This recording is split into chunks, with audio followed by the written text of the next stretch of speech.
schedule. Na-delayed pala yung flight nila mula Toronto. So, ang nangyari, instead of 11:10, magiging 11:22 po yung pagdating nila dito.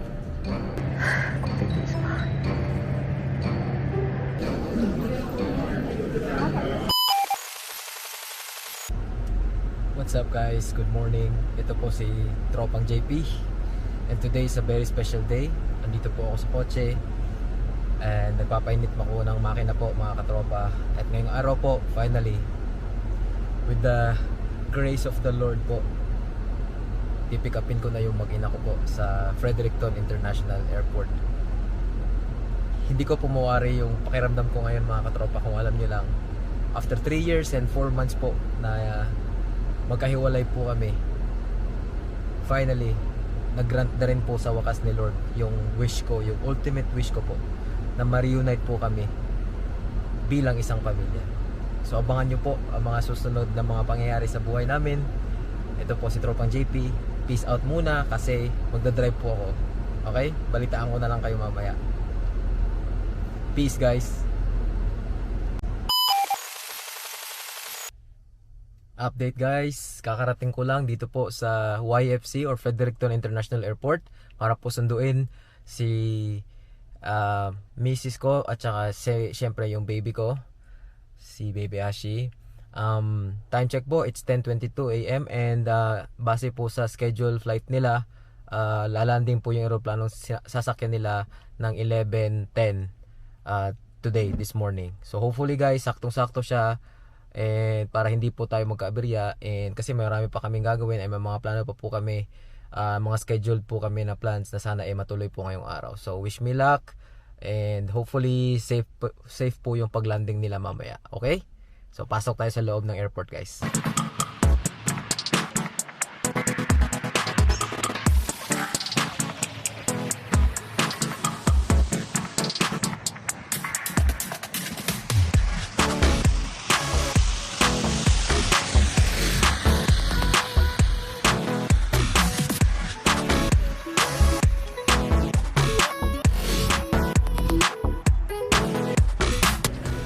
So guys, update lang, dito na po ako sa loob po ng arrival. So pakita ko lang po sa inyo kung ano po yun na nandito. Tingnan natin. So ayun guys, napakasimple lang po kasi ng airport namin dito sa Fredericton po. So ito pong ang pangalan po is Fredericton International Airport. So pagpasok nyo guys sa arrival, talagang automatic nandun na po kayo sa talaga yung luggage, bag, yung drop.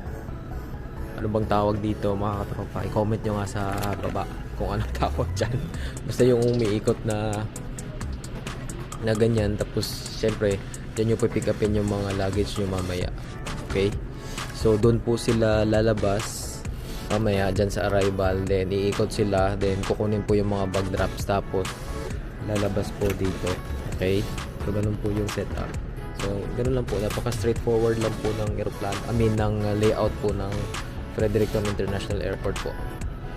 So, yun mga katropa, no? So, excited na po ako mamaya para sa pagdating po ng aking mag-ina. And hindi ko alam kung paano isi-set up itong camera kasi inaatake na naman ako ng pagiging introvert ko minsan. Tapos, madami kasi nakatingin. So, hindi ko po alam kung paano. Okay? But anyway, kasi nga, pag dito, kasi maraming tao dito mamaya. So, hindi ko lang alam kung pwede ba dito ilagay ito. Tapos, dito ko sila susunduin. Tapos, dyan ko pipick upin yung mga item. No? So, kung ganyan man, kung pwede, edi okay. Pag hindi, edi wag. Hindi po ba? Pero wala naman sinasabi dito na bawal mag-standby dito kasi nga public space naman siya.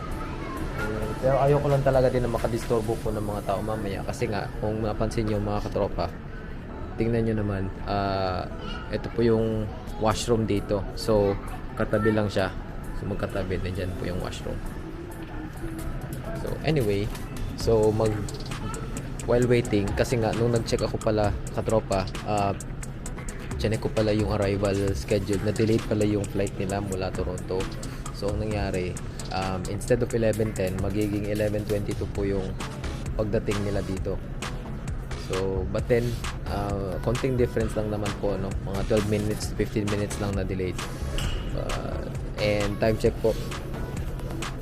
It's currently 10:41. So mabilis na lang po yung oras, no? Antayin na lang natin. Ikot muna tayo, okay? Alright. Sige, ikot muna tayo mga katropa. So dito po yung cafe nila. Para siyang cafe bar kasi pwede kang mag-order ng mga drinks. Ayan. Yan po yung menu. Okay. So, yan. Ito po naman yung itsura sa loob. Napaka-simple lang po talaga ng airport dito sa Fredericton po. Meron din pong designated din na washroom dito. Ayan. Departure. Napakabilis lang po.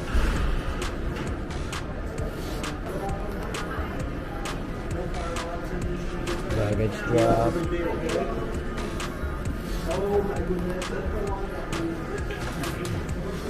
Sorry, excuse me.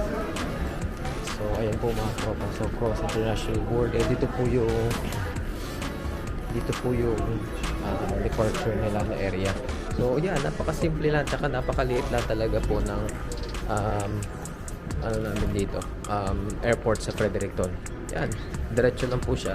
Yan na agad. Bungad na agad yung mga airline po ng bag drop tsaka yung check-in assistance. And so upo muna tayo dito para magmuni-muni sa buhay.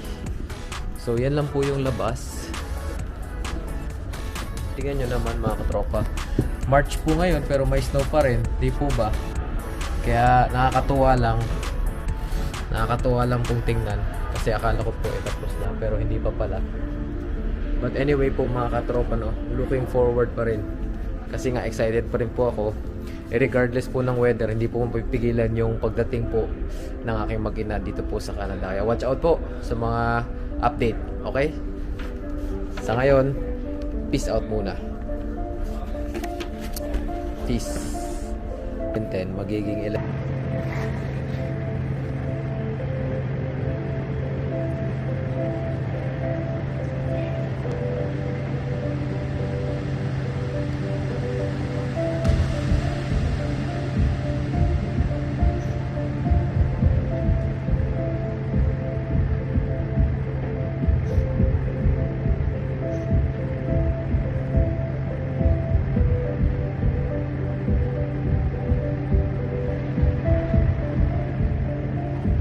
So guys, time check 11:13, 7 minutes na guys.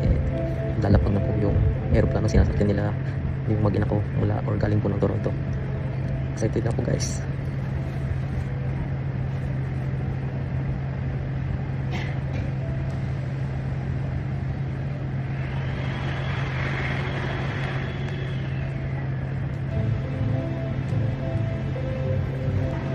Okay guys, sa mga kapatid lang, kakalapag lang po ng aeroplano ng Air Canada galing po ng Toronto kung saan po nakasakay po yung mag-ina ko.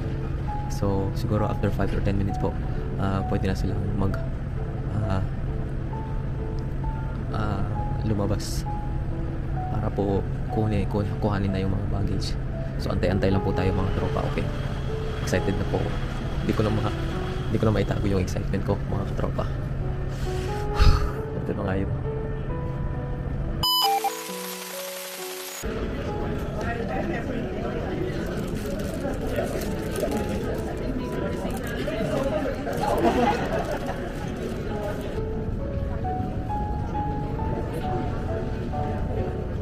Oh, that's them.